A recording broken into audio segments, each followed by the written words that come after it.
Hello दोस्तों, हम फिर आ गए थे कहानी जुनून तेरे इश्क का, जिसको लिखा है इनायत जी ने और उसका क्रेडिट भी इन्हीं को जाता है। तो दोस्तों, हमारी इस कहानी के पूरे पूरे एपिसोड नंबर आपके 68 हो चुके हैं। अब हम देखते हैं आने वाली कहानी में क्या होता है। शुरू करते हैं एपिसोड नंबर 69 और देखते हैं कहानी में क्या होता है। अनंत से गुस्सा हो के सिया अपने रूम में चली जाती है। उसने गुस्से में ध्यान ही नहीं दिया वो किस वजह से अनंत से लड़ रही है। आखिर एक लड़का प्रेग्नेंट कैसे हो सकता है। गुस्से से अपने आप को रूम में लॉक कर देती है और सारे सामान को इधर उधर फेंकने लगती है। पहले मेरे साथ रात बिताई, अब पता नहीं किसके साथ मुंह काला करके आया है। इस आदमी को मैं छोड़ूंगी नहीं। समझता क्या है खुद को, खुद बंदर कहीं का। अगर इस बंदे का सर मैंने नहीं फोड़ा तो मेरा नाम भी सिया नहीं। अनंत सिया के रूम के बाहर खड़ा सारी बातें सुन रहा था। उसकी तो हालत खराब हो रही थी सिया की बातें सुन के। वो अपने सिर में मारते हुए बोलता है, मुझे इस पागल से ही प्यार होना था, पर अब हो गया तो हो गया। अब कर भी क्या सकते हैं। इस लड़की को समझ नहीं आता कि ये बोले क्या जा रही है।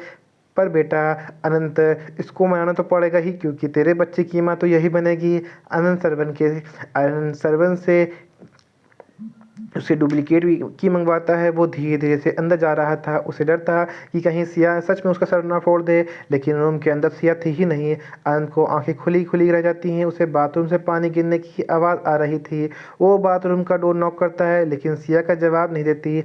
अब अनंत को सिया की ही फिक्र होने लगी थी। वो एक बार फिर ट्राई करता है, लेकिन अब भी सिया रिस्पॉन्स नहीं दे रही थी। अनंत सिया को वार्निंग देते हुए बोलता है, सिया मैं अंदर आ रहा हूँ और मुझे मत कहना कि मैं बेशरम हूँ। इतना बोल के अनंत बाथरूम का डोर ओपन करने लगता है। दो तीन झटकों में डोर ओपन हो जाता है। अंदर जाते ही उसके मुंह से चीख निकलती है, सिया। सिया शॉवर के नीचे बैठे रोई जा रही थी। वो बस ठंडे पानी से काँप रही थी, क्योंकि शावर का पानी काफ़ी ठंडा था। अनंत सिया के पास जाता है और सिया को वहाँ से उठाने की कोशिश करता है, लेकिन सिया गुस्से में उससे कोई बात ही नहीं कर रही थी, उल्टा उस पर ही गुस्सा होने लगती है। उसकी हिम्मत कैसे हुई अंदर आने की। अनंत थोड़ा गुस्सा होते हुए बोलता है, ये क्या कर रही हो तुम, ऐसा कौन करता है, वो भी बिना किसी वजह के। हाँ तो मैंने बोला था कि तुम प्रेग्नेंट होने को। सिया भी गुस्से से जवाब देती है, सिया मैं प्रेग्नेंट नहीं हूँ। अनंत जवाब देता है, अच्छा थोड़ी देर पहले तुम प्रेग्नेंट हुए थे, अब तुम्हारी डिलीवरी भी हो गई। सिया भी उसी टोन में बोलती है, सिया मैं एक लड़का हूँ और एक ज़िंदगी को दुनिया में लाने सिया मैं एक लड़का हूँ और एक ज़िंदगी को दुनिया लाने का हक सिर्फ लड़कियों को मिला है। वो ही सिर्फ उस दर्द को सह सकती हैं, क्योंकि वो ही इस लायक होती हैं। तो हम तो है ही नालायक। इंसाफ फेर बना के बोलता है। अन की सारी बातों सुनकर सिया को समझ आता है कि वो बेवजह लड़ रही थी। वो चुपचाप उठ के बाथरूम में रूम से चुपचाप उठ के रूम में जाती है और उसके पीछे पीछे अनंत बाहर आ जाता है। सिया अनंत से नज़रें नहीं मिला पा रही थी। उसे बहुत शर्म आ रही थी। अनंत उसकी सिचुएशन को समझता है, लेकिन उसे थोड़ी मस्ती सूझी और वो सिया के पीछे पीछे हक कर लेता है। वो उसके कंधे पे अपने चिन रख देता है और फिर उसे छेड़ते हुए बोलता है, कहीं तुम्हें इस बात का तो बुरा नहीं लगा कि तुम प्रेग्नेंट नहीं हो। कोई बात नहीं, अगर तुम प्रेग्नेंट नहीं हो तो हम थोड़ी देर और मेहनत करेंगे और एक बात अच्छे से खाया पिया करो, क्योंकि मुझे झेलने के लिए तुम्हें काफ़ी एनर्जी चाहिए और मुझे पूरी क्रिकेट टीम चाहिए। अनंत की बात सुन के सिया का चेहरा पूरा लाल हो जाता है। वो अनंत को धक्का देते हुए बोलती है, निकलो, अभी के अभी यहाँ से निकलो, मुझे कोई बात नहीं करनी। अच्छा अभी तो मेरा सिर फोड़ने को रही थी। अनंत अपनी आई विंग करते हुए बोलता है। सिया अनंत की अब कोई बात सुनना नहीं चाहती थी। वो उसे रूम से निकालते हुए बोलती है, मुझे मेरी शादी की शॉपिंग करनी है, मैं 5 मिनट रेडी होके आ रही हूँ। तब तक तुम बाकी सबको रेडी करो। अनंत अपने बालों पे हाथ फेरता हुआ ओके बॉस बोल के निकल जाता है। थोड़ी देर बाद सब लोग शॉपिंग के लिए निकल जाते हैं। उन्हें बॉडीगार्ड ने पूरी तरह से कवर रखा था। तभी आरव के फ़ोन पे एक नोटिफिकेशन आता है और वो सूरज आदिल के बॉडीगार्ड को अलर्ट करने को बोलता है। क्या हुआ आरव, इतने परेशान क्यों हो रहे हो, सब ठीक है। अनंत आरव से बोलता है। सभी अचानक से गाड़ियाँ रुक जाती हैं और सबसे आगे वाली कार से और बाकी कार से भी लोग बाहर आ जाते हैं, क्योंकि सूरज को पहले ही उसके जासूस ने खतरे को बता दिया था। बॉडीगार्ड बाहर आके सबको प्रोटेक्ट करने लग जाते हैं कि अचानक से सारी गाड़ियों की एक तेज़ आवाज़ से ब्लास्ट हो जाता है। सारे बॉडीगार्ड उन्हें प्रोटेक्ट करके एक सेफ जगह ले जाते हैं। तभी आरव का फ़ोन रिंग करता है और वो कॉल अटेंड करता है। सामने वाला इंसान उसे बोलता है, क्या हुआ था, क्या हुआ द आरव सिंघानिया को ये पिक्चर कैसी लगी, लगता है इंटरवल पसंद नहीं आया। कोई नहीं यार, नहीं तो कोई नहीं, ये तो सिर्फ शुरुआत है। मैं तुमसे सारी खुशियाँ छीन लूँगा। जैसे एक सेकंड यहाँ लिखा है, मैं तुमसे सारी खुशियाँ छीन लूँगा, जैसे मैं रोया था वैसे तुम्हें भी रुलाऊँगा। और इतना बोल के वो फ़ोन कट कर देता है। क्या बात है, आप सबको स्टोरी यहीं पे 1 मिनट। और इतना बोल के फ़ोन कट कर देता है और यहीं पे कहानी का एपिसोड नंबर आपका 69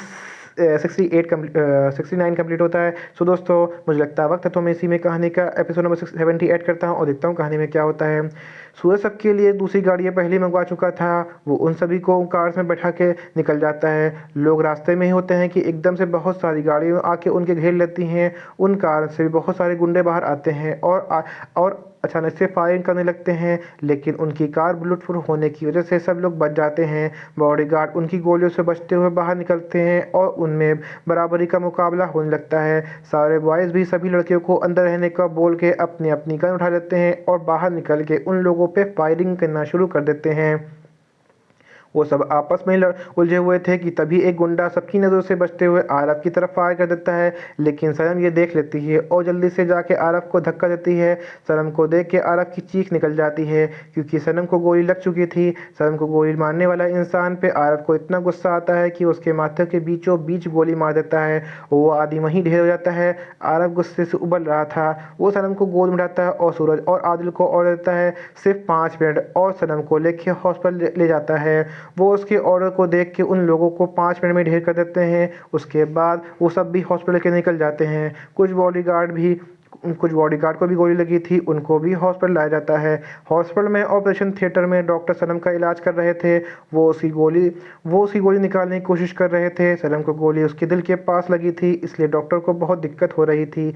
सनम की सांसें टूटने लगती हैं। बाहर आरव की हालत ख़राब हो रही थी। बाकी फैमिली को भी अटैक के बारे में पता चल चुका था। वो भी हॉस्पिटल आ चुके थे। आरव को एक अजीब सा डर लग रहा था। उसे ऐसा लग रहा था कि उसकी आत्मा को किसी ने उसकी बॉडी से ही निकाल लिया हो।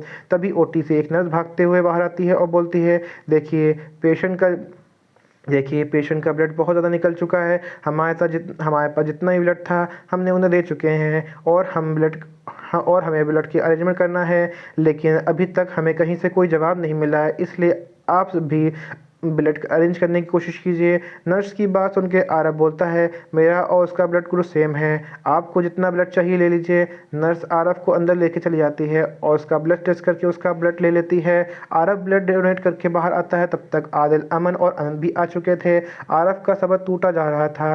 पहले उसके कभी भी किसी भी चीज़ का डर नहीं लगा था, लेकिन आज वो पहली बार किसी को खोने से डर रहा था। आज आरव को एक अजीब सी अनहोनी का घेर रखा था।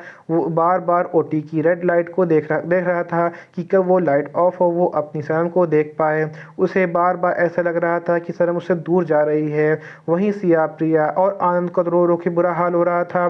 पूरी फैमिली पे जैसे आज दुखों का पहाड़ आ चुका था। सब बस एक ही दुआ कर रहे थे कि सनम किसी तरह से बच जाए।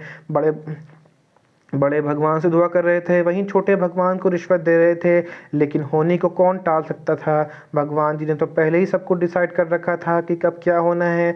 वो सब फिक्स रखते हैं और आज तो किसी की कोई बात नहीं सुनने वाले थे। सुबह से रात हो जाती है। डॉक्टर को सनम का ऑपरेशन करते करते अब तक तो सब्र टूट चुका था सबका। थोड़ी देर बाद फाइनली सबका इंतज़ार ख़त्म होता है और डॉक्टर बाहर आते हैं। सबका मुंह लटका हुआ था, जो किसी न किसी अनहोनी का इशारा कर रहा था।